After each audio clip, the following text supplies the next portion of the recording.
All right, guys, today we are going to be doing a head-to-head comparison live of a first generation Sunn Model T. That's a vintage Model T from 1974, and a early 90s Fender Sunn Model T reissue.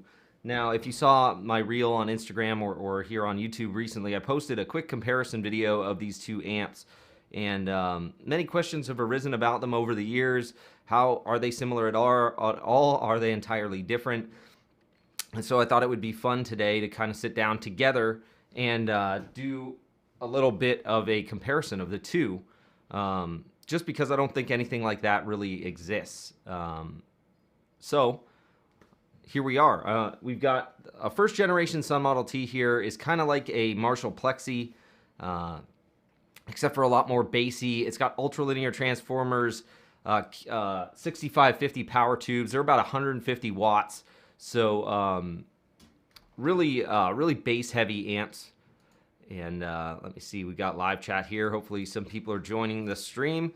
So a really bass heavy amplifier, like I said, kind of similar to a Marshall Plexi. It's a single channel amp. You do have inputs for bright and normal.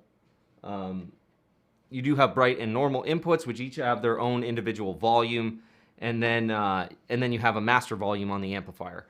So tone stack, bass, middle, treble, presence, pretty typical. Just a crunchy sounding amp. What I did hook up today, you'll see here, is this little switch. So basically allows me to run these two heads through the same cabinet.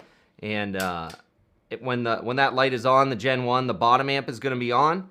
And when that light is off, the Fender Sunn Model T is going to be on. And so that was an overview of the vintage. This one is a 74, which I think was the last year before they switched to the second generation vintage Model T. So this is just the first generation vintage Model T.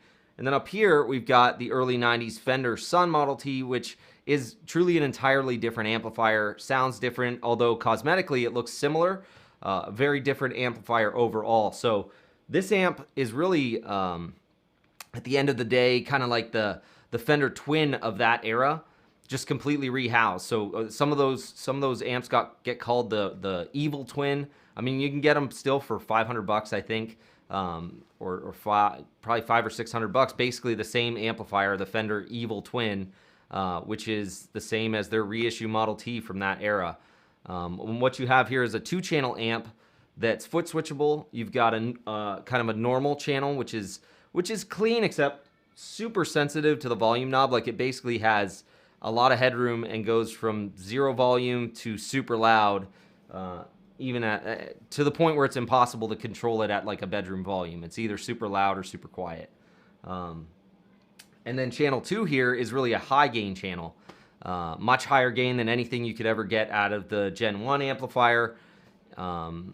And it, of course, is actually more of a master volume style channel. So you've got a gain control here to control the preamp gain, and then a volume control here to control the output volume, as opposed to channel 1, which is really more of a just non-master volume style channel. Clean up to 2 or 3 on the volume, like I said, loud, and then it gets crunchy. So let me see. What's up, guys? Jason, Ryan, how's it going?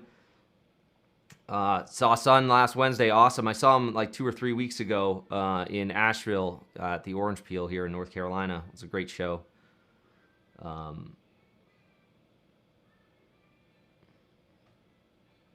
Yeah, I mean, the 5150, you know, these are 6L6 power tubes. It's got 4 6L6s versus 4 6550s. These are 100-watt amps. These are 150-watt amps. These have 4 12AX7s in the preamp stage. These have 3. And then this is a tube-driven effects loop as well, which has separate volume. It's got separate input and output volumes on the effects loop for each channel, as well as a 35-watt attenuation on the back. So you could go between 100 watts, which they called arena mode, and 35 watts, which they called club mode.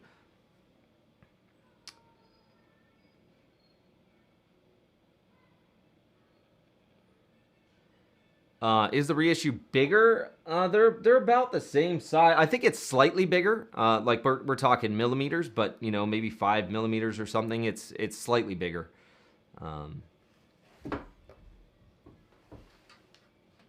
Yeah, by you know, maybe a centimeter, at max. So anyways, I don't know. There are some comparisons out there of these amps, and I've done just a little bit of side-by-side as I hooked up the head switcher here, and when I did that video the other day, the little reel. But I thought we could kind of go through them together, and I don't know, you guys could throw some ideas out there how you'd like to hear them compare, but we'll just do like a bass clean comparison. I'm going to try to manage the volumes because they're different. I got to manage obviously make sure we're not clipping here on the interface. And so, like I said, when that light is on, that's the Gen 1. So this is clean, the Gen 1.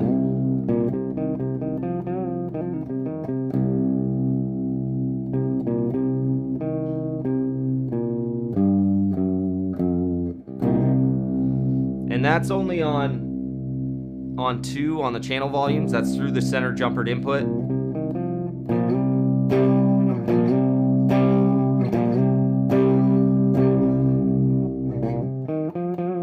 I think I could turn it up that much more, to be honest. I mean, it's gonna...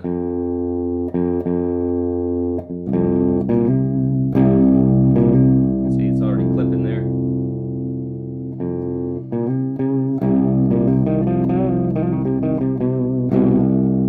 And then if I turn... That's on 2 on the channel volumes. Here's like 5.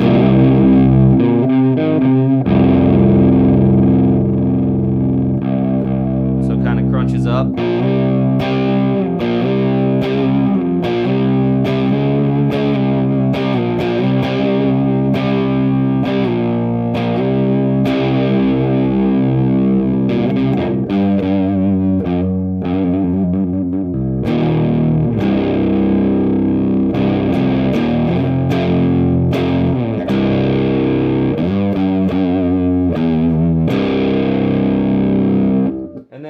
This is just 10, so this is kind of as crunchy as this amp gets, at least.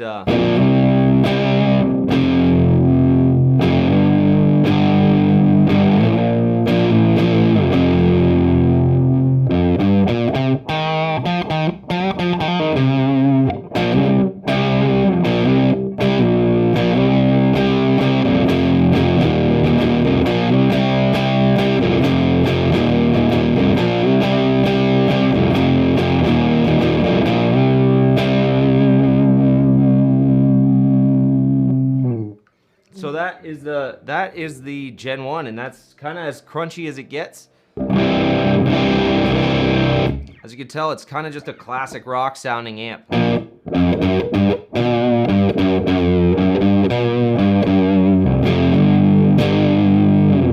Yeah, we can't do master volume on 10 because it will destroy the entire rig I have set up. But that's the master volume at like 3.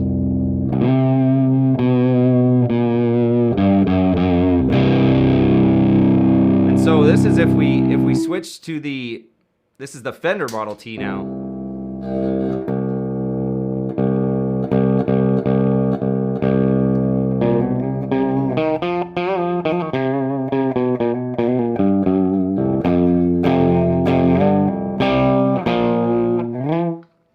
So what I'm using here is a cab sim of this. This is an Orange HP8.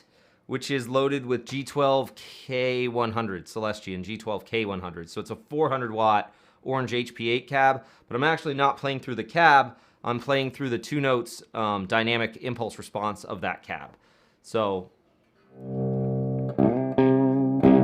and the thing is and we could try, I'm gonna try it on club mode to see if we could get some power out of it, but it's clipping already.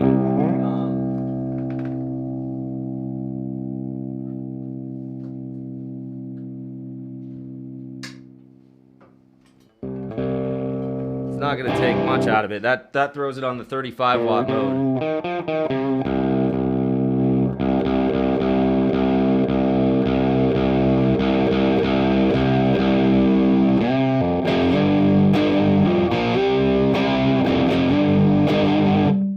So there you can kind of hear how the crunch sounds on this one. Now I've got all of the EQ just set at 5. On both amps, just so we could do kind of a close comparison.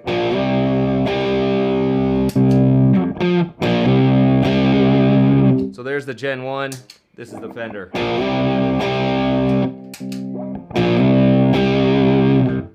Hopefully you can hear the change in bass response there because it's pretty significant.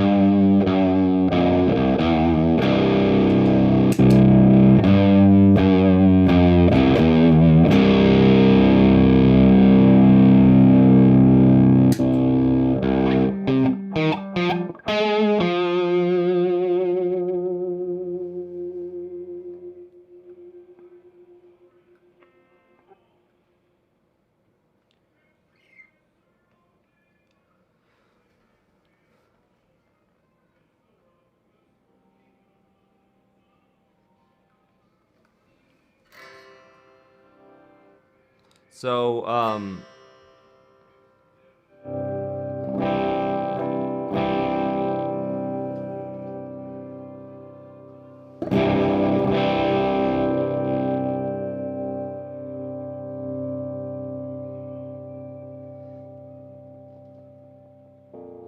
so yeah, that's kind of the clean channels then. So hopefully you can tell this thing is a lot brighter, obviously, and really two totally different sounds.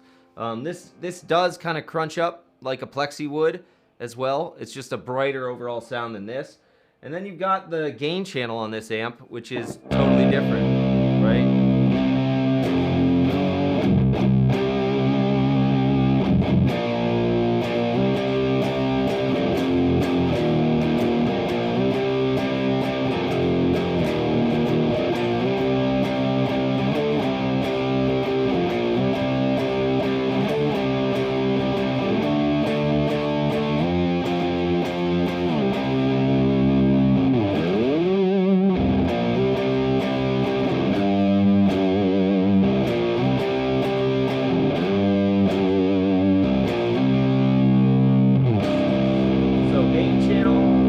Channel.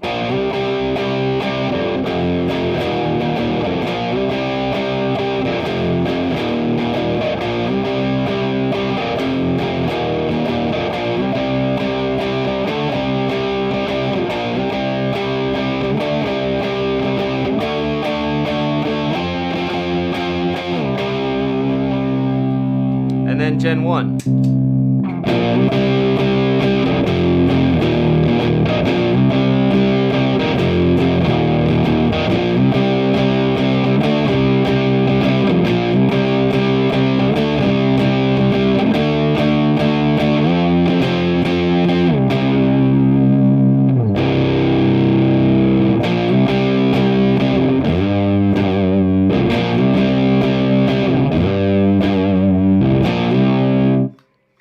What bands use Sunn amps?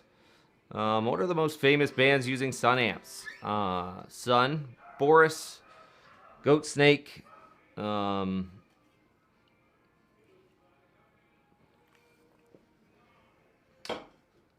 Wino used Sunn amps in the Obsessed. I'm talking Model Ts. Yeah, obviously Red Fang for the Beta, Melvin's for the Beta. Buzz has used the Beta forever.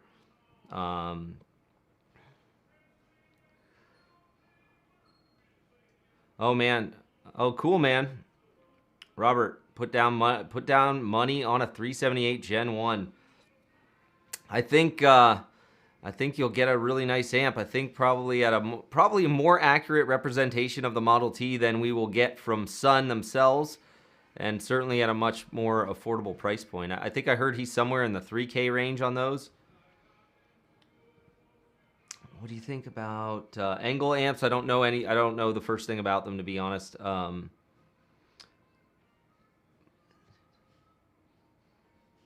The interest in the Domi asks why has the interest in the Model T skyrocketed in the past 3 to 5 years? I would say, you know, with the release of Sunn's Life Metal, that album just kind of exploded alongside the release of the Sunn Life Pedal.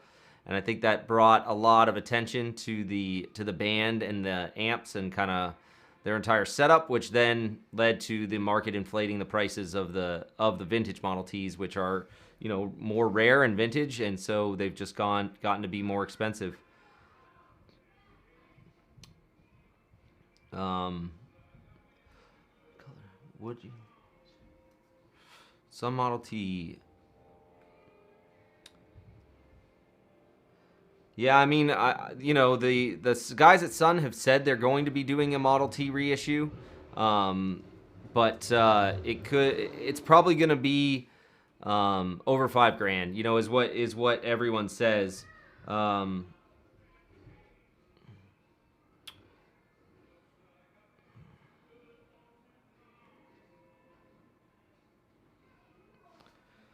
um,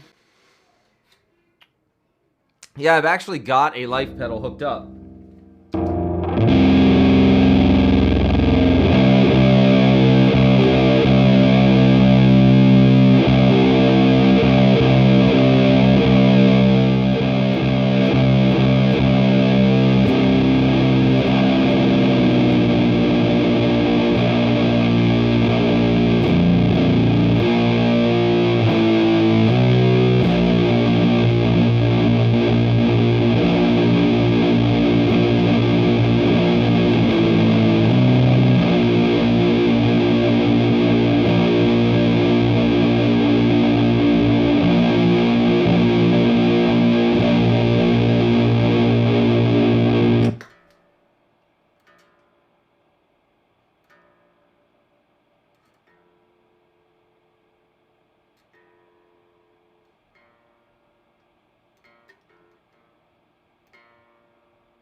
I don't know about you guys, but like it's immediately apparent running with a life pedal there that like the Gen 1 does the Sunn drone thing and the reissue doesn't.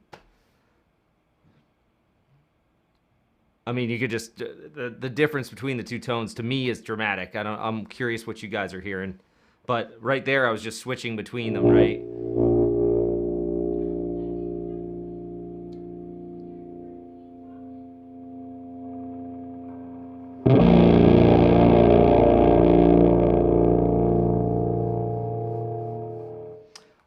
When is the next batch of...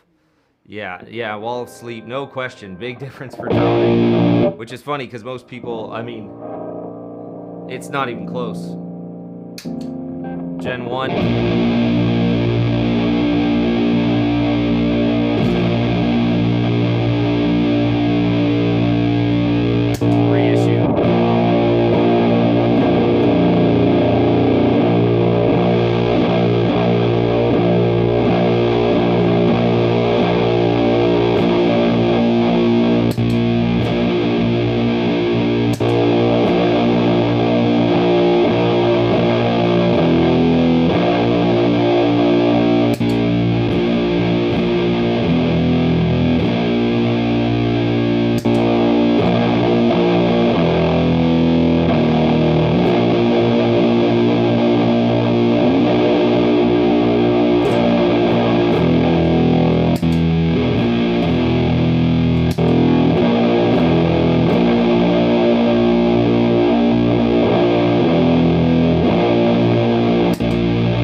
So yeah, these are passive pickups. This is a Woodwright Warlord for anyone wondering. This is my guitar company that I co-own with the guys at Woodbine Guitars, and this is our Warlord model standard. And I'm sure people have seen or heard about the Matt Pike versions that we did pre-order for in December there, and they sold out in about 24 hours. But we're looking to have those all shipped next month, and hopefully do some more Warlords later in the year.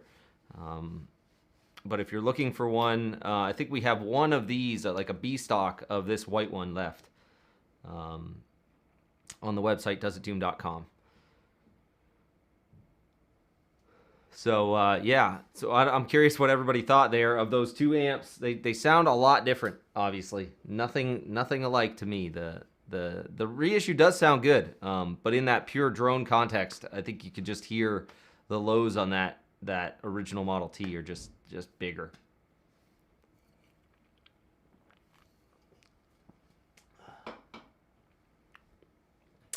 Joe, yeah, I mean, if you guys want to get put in lesson requests, go to this. I'll put the link.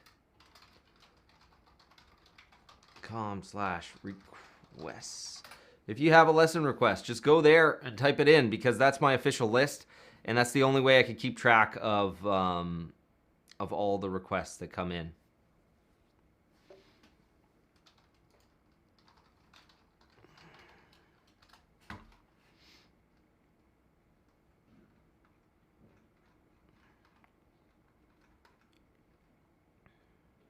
So what's funny is that we just, you're asking for Hot Lava Man and Son of Nothing. I just put up a tab this month. I was just checking to make sure, but we did a tab for Son of Nothing over on Patreon, and right now you could join our Patreon for free for 7 days, full access to all the content, and stay if you like it. There's Discord server, a private Discord server, Facebook, hundreds of tabs at this point, all professionally transcribed in Guitar Pro.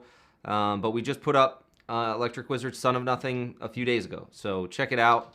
Here you go. Patreon.com/doesitdoom. Like I said, it's free to join for 7 days. Jump in there, steal all the tabs you want, and cancel if you don't like it. Yeah,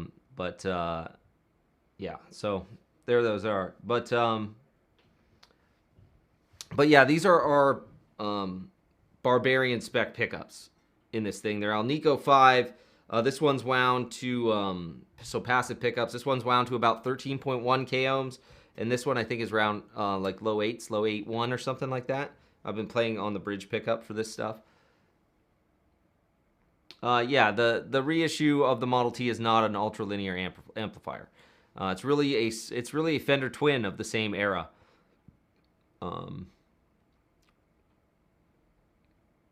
And the reissue, it certainly started to sound better there as we dialed on the EQ. When I first kicked it on with everything at 5, it did not sound great, but I thought it started to sound better.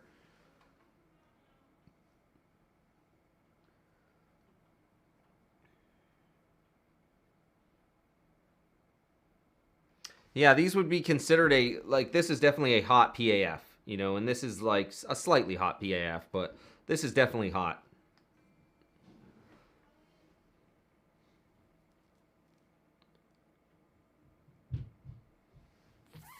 And so I ended up picking this one up in a trade, and it is a good sounding amp. It's cool. I like it. It's versatile. It's got the 2 channels, which is cool. But it doesn't sound like this at all. So I was just hoping we could. This is our Elder God Fuzz through it.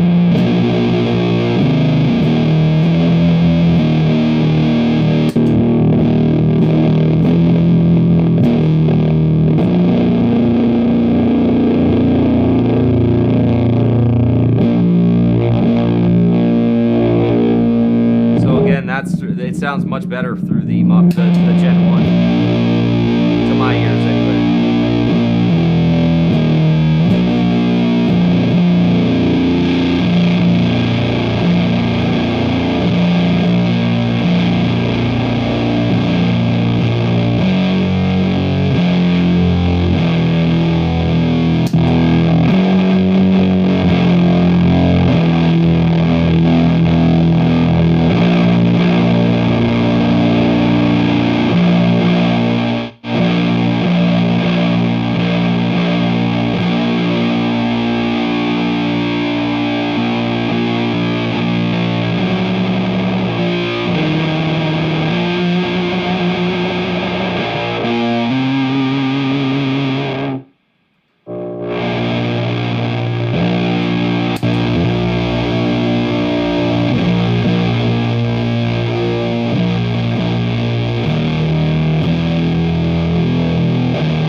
yeah, the Gen 1's pretty sick as we're playing through it here, you know.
Yeah, I dig the supergroup.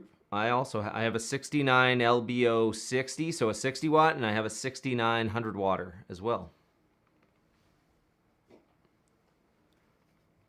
So the reissues have been going for around $2,000. These typically go for around $2,000. These people try to list them around 5 all the time. I think they sell closer to 4. You know, probably some have probably sold for 5, but I think they sell closer to 4. These sell closer to 2. And you might even find one a little cheaper, you know, 1,800. But some people are, like the ones on Reverb right now, I think both have cabs and are priced in the mid 2s to 3 for the reissue.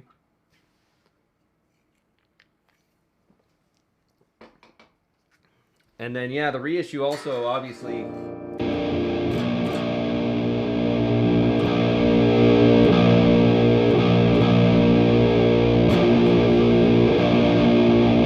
that's no pedals on the reissue, on the gain channel. No pedals on the gain channel.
there's the gain channel on the reissue, which of course nothing on the original can do that kind of gain, even close, because the original was made in 1974 and that amount of gain didn't exist.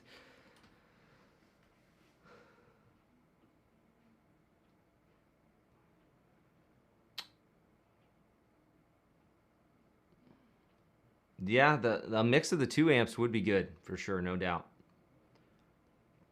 And the reissue would be good for multi-tracking. Could I run a clean boost? I could pull one out, but I'm already struggling to manage the volume, to be honest.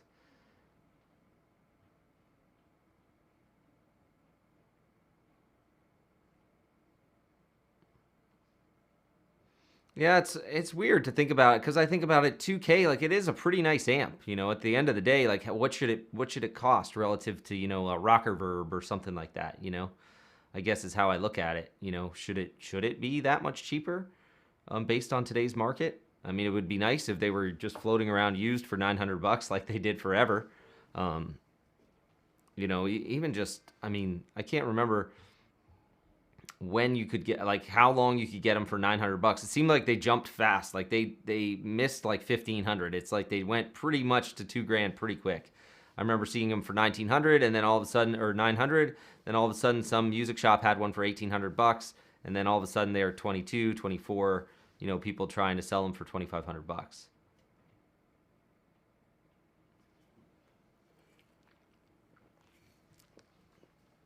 We're in C standard, and then when I was playing the drone type stuff, we were in, I was in, what would that be? Drop B? Or drop B flat? Drop A sharp, that's what we were in. Drop A sharp or drop B flat. But right now I'm in C standard for that stuff. Yeah, I mean, it didn't sound bad there.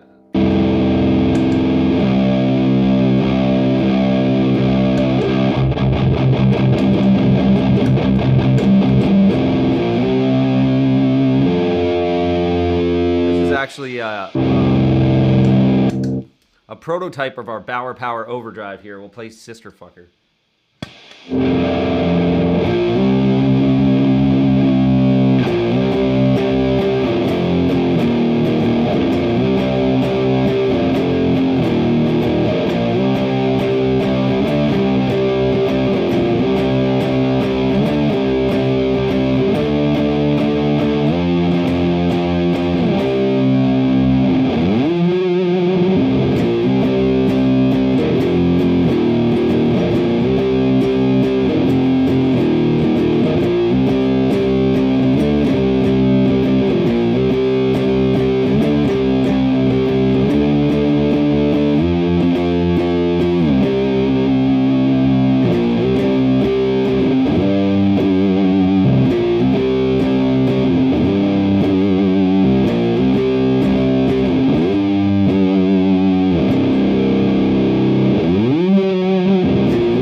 Catch up here.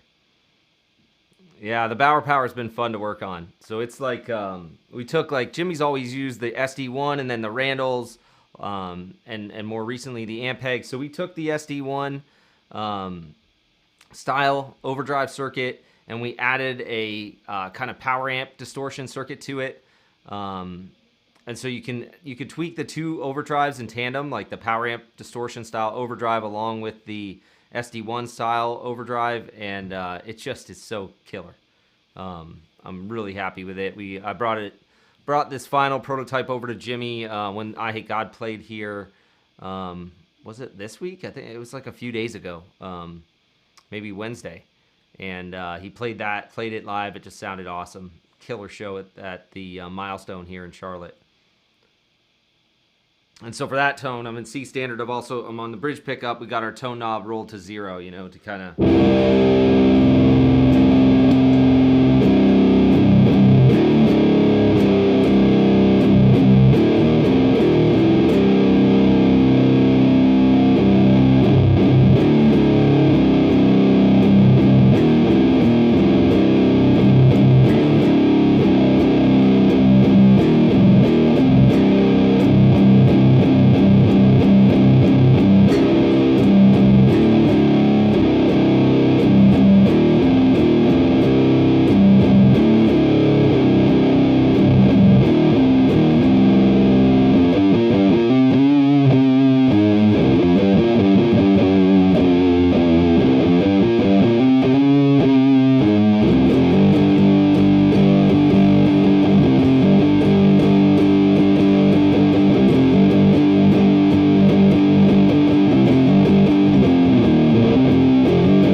With that fucking pedal. I'm hoping we can get it out in January.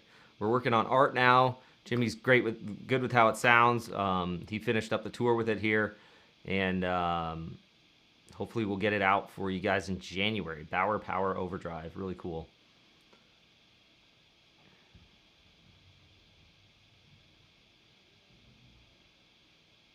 Yeah, I mean, someone mentioned, Robert up there mentioned he got himself a 378 Amplifiers Model T reissue, or Model T, which is, in my opinion, if you're looking for a Model T reissue, I think that he said they were $3,500. Beautiful amplifiers. That guy has put in the time to really meticulously recreate these things, and I think it'll be a while before we see something of that quality from Sunn, and when we do, it'll probably be, you know, $5,000 at least, maybe more. So 3,500. There is a wait. Robert, what was your wait? Did you say what the wait time was on the 378?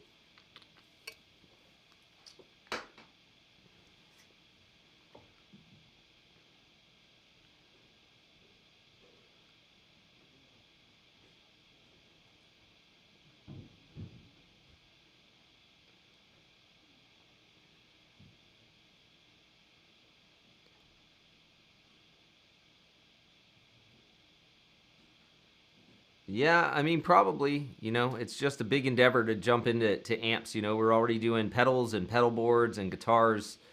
And we've thought about jumping into amps, but to be honest, when we've talked about doing amps, we've talked more about doing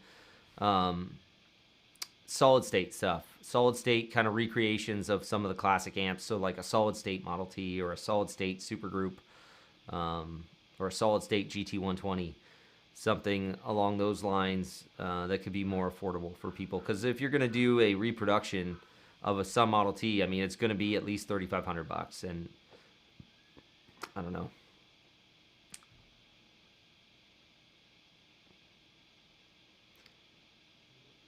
I thought I thought doing amps would be kind of cool. You know, it would be something different. Like we've already got really good preamp designs. Sierra Tone makes a Model T kit. Sierra Tone makes what I've heard is a good kit, and I think you can get it. I think the total kit, maybe with head shell, if you do all the work, is $1,500 maybe. That's about what I think I saw. So, and I've heard people say those are good kits. That's about the only kit I know of.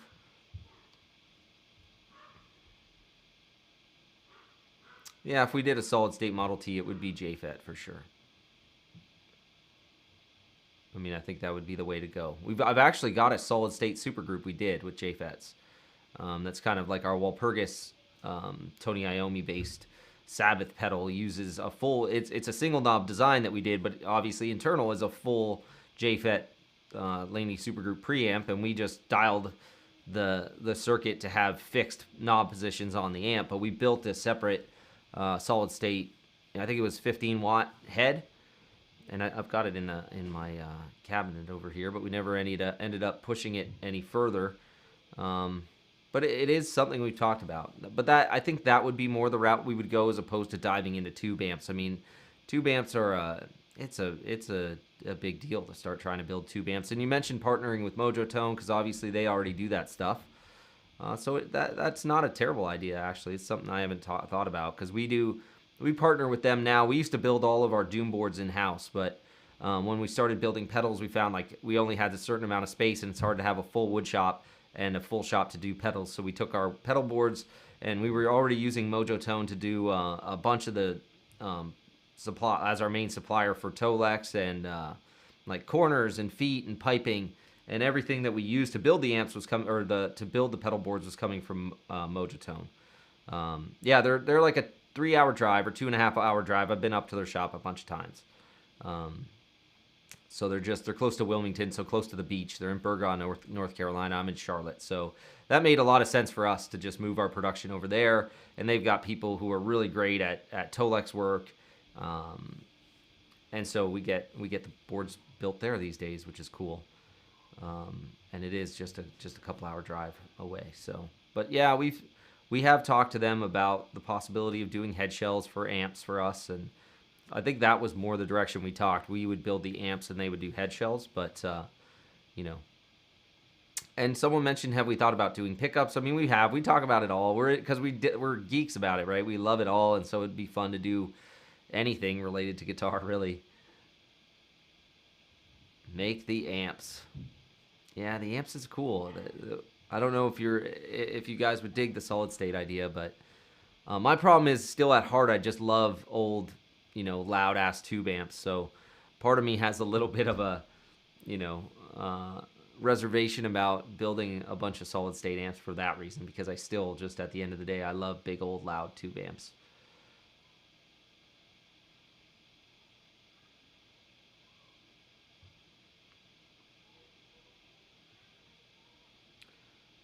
But does anybody have any more questions about these? Like, is there anything we need more to compare? Hopefully you guys got a good comparison. I feel like there's not tons of great comparisons of the two amps out there. So I thought doing it live, maybe we could just get an idea together of how close or how different they sound.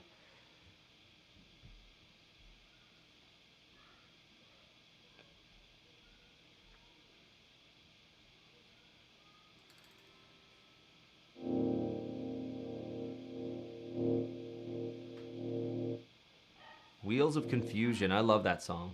I've thought about that. I've been trying to think of what song lesson to do next. The last couple lessons I did on the channel were on A-Note. I did a lesson on the different dyad chord shapes, just 2-note chords, and all the different chord shapes you can use.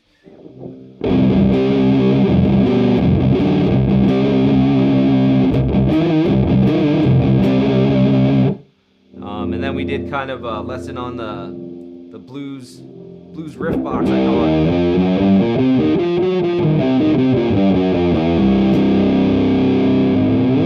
And so now I'm starting to think about what song lesson to do next. So if you guys got ideas, let me know.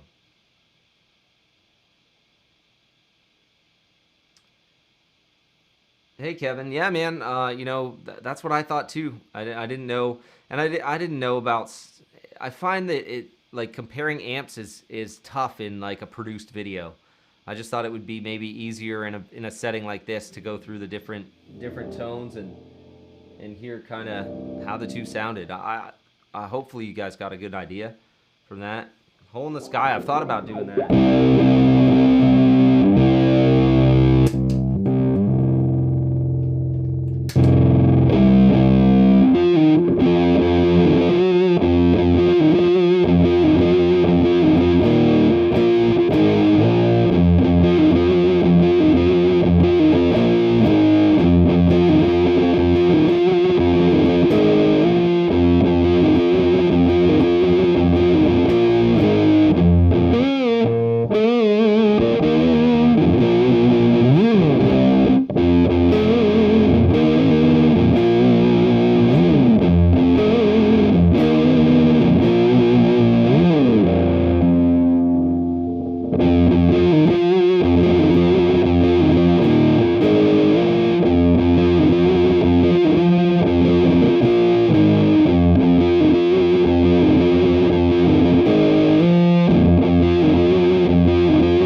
Thought about that.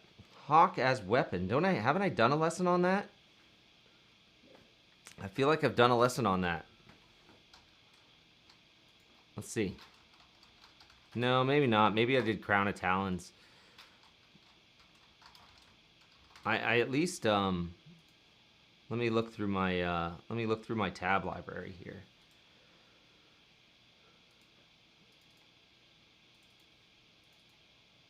Hawk as weapon. There it is. Yeah, so we could do it. Maybe I need to get that up on Patreon. I think Hole in the Sky is up on Patreon. Like I said earlier, patreon.com/doesitdoom. It's free to join for 7 days. You can cancel anytime, or you can stick around if you like it. But the free trial includes all of the tabs. So there's like 100 tabs and video lessons and everything in there. Check it out. And stay if you like it and cancel if you don't. But grab a tab or two while you're there. And yeah, maybe I'll make sure we'll finish off Hawk as Weapon and I'll get that up there too.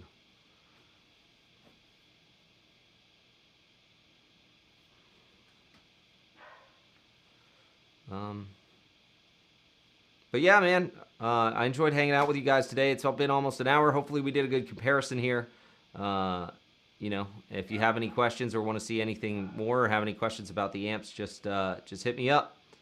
And anyways, I hope you guys enjoy the rest of your weekend and have a good holidays. If you guys if anybody is still working or taking some time off. But we'll call it for now. Thanks, guys. Thanks for hanging out.